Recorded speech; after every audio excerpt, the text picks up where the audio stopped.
Yo, selamat datang di channel YouTube Pak D. Jangan sampai lupa kalian menekan tombol subscribe, kemudian menyalakan lonceng pemberitahuannya. Yo,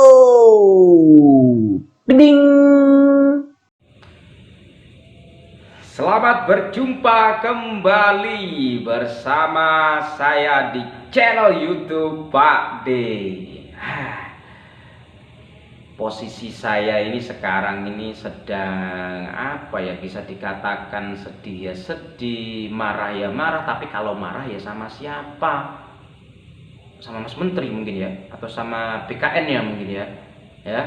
Jadi begini, ketika rame-rame ada P3K, ketika rame-rame ada P3K yang awal mulanya PNS atau CPNS, tes CPNS ditiadakan bagi seluruh guru di Indonesia untuk tahun ini ya, karena nanti akan ada lowongan sekitar 1 juta lowongan untuk mengisi formasi-formasi yang kosong tersebut, digantikan dengan P3K, PPPK.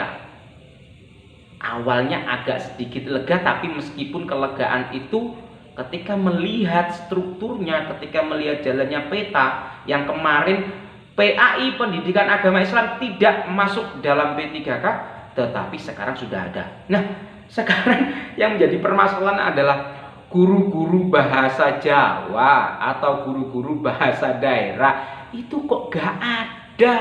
Aduh, terus piye gitu loh.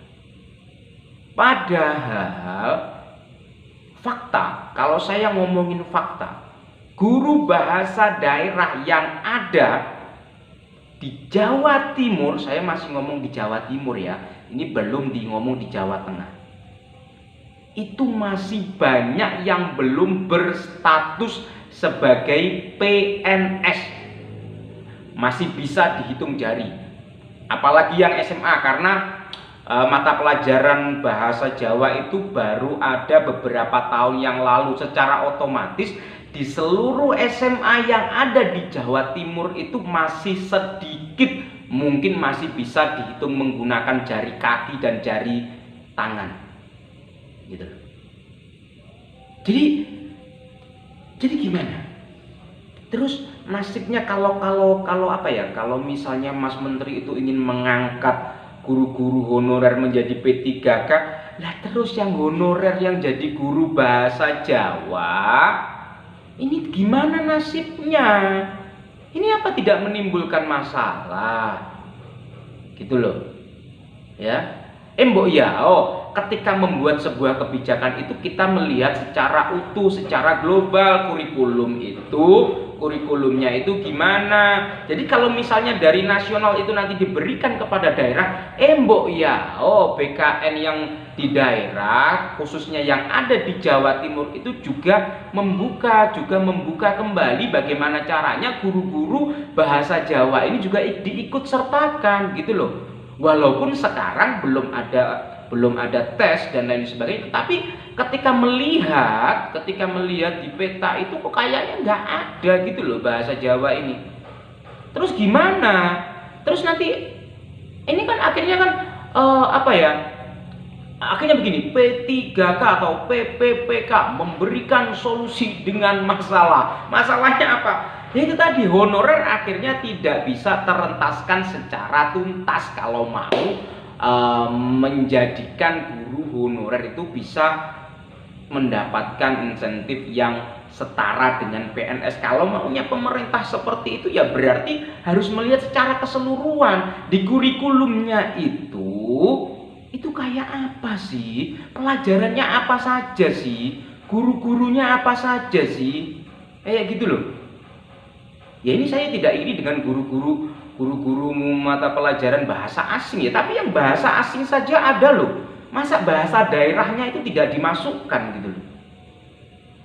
Terus di mana letak keadilannya? Atau mungkin kalau saya berpikiran positif, mungkin begini. Mungkin memang belum ada kali ya, mungkin belum dimasukkan, atau mungkin menunggu dulu reaksi dari bawah apakah seperti itu. gitu loh.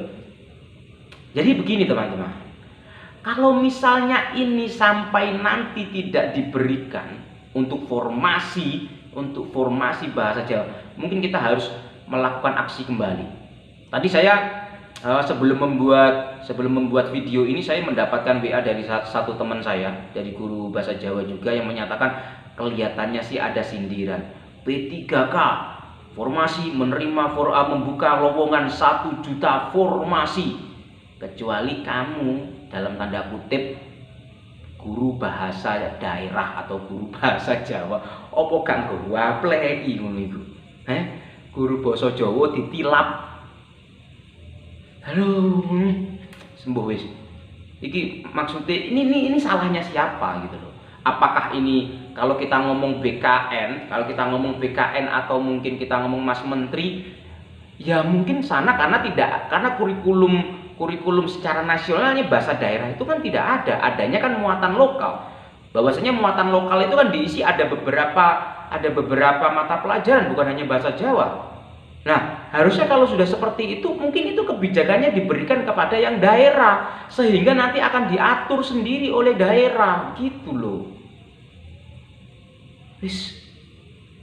Gimana ya? Ini agak memusingkan juga gitu loh. Ketika kita dulu atau mungkin begini. Mungkin kalau dari teman-teman ini tidak bisa, mungkin harus ada kolaborasi sama universitas. Jadi dari alma mater saya, ya, ini di alma mater saya, gimana caranya membantu para alumninya ini untuk berjuang, gimana caranya, ya toh, gimana caranya pendidikan bahasa Jawa, pendidikan bahasa daerah itu bisa masuk ke dalam formasi P3K, ya gitu loh. Karena kita mau menunggu PNS, belum tahu kedepannya itu CPNS, tes CPNS itu ada atau enggak untuk formasi guru gitu loh. Karena yang tahun 2021 ini menurut berita, yang sudah diberitakan oleh BKN dan lain sebagainya, itu untuk 2021 tes CPNS ditiadakan untuk guru, diganti formasinya dengan PPPK. Sampai kapan? Apakah ini tidak berlanjut? Yang saya takutkan adalah ketika ini diterima oleh seluruh guru di Indonesia, P3K ini nanti akan berlanjut sampai nanti. Karena saya membaca beritanya, P3K itu untuk seluruh. Kalau ini tidak ada teriakan dari bawah, kalau semuanya menerima, niscaya CPNS, tes CPNS pasti ditiadakan. Semuanya statusnya PPPK dengan berbagai macam peraturan-peraturan yang ada. Saya yakin teman-teman semua sudah membaca. Ya gitu loh. Dan itu silakan sendiri dipikirkan sendiri, kira-kira itu merugikan atau menguntungkan. Perkara merugikan dan menguntungkan itu semua dari dua sisi.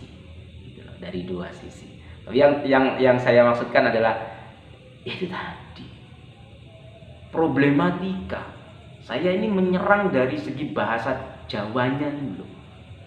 Wis gimana teman-teman? Pokoknya yang dari bahasa Jawa ini, saya berharap kita harus melakukan aksi kembali, ya, melakukan aksi walaupun tidak dengan turun ke jalan, tetapi bisa dengan berbagai macam cara. Kita masih punya tempat, yaitu di IGI, Ikatan Guru Indonesia, atau di PGRI. Kita sampaikan aspirasi itu biar bisa didengar langsung oleh petinggi-petinggi atau orang yang berwenang di dalamnya, dari BKN daerah, ya, Surabaya misalnya, kemudian BKN nasional, bahkan nanti sampai Mas Menteri, gimana caranya P3K ini bahasa Jawa atau guru-guru bahasa Jawa itu ada formasinya.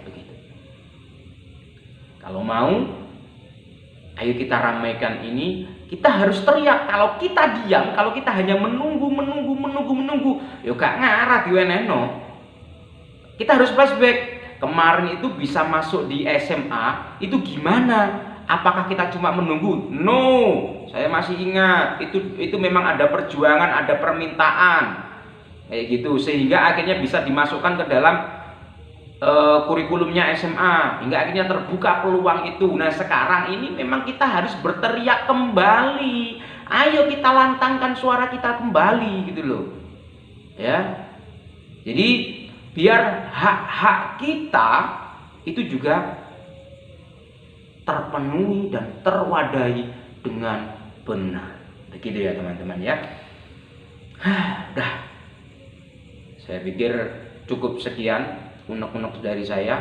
Akhirnya agak sedikit lega saya bisa menyuarakan unek-unek saya kali ini. Semoga setelah teman-teman menyaksikan ini bisa berteriak secara bersama-sama dengan jalur yang benar, dengan cara yang benar. Itu saja dari saya. Terima kasih. Selamat berjumpa kembali di unek-unek yang berikutnya. Dah.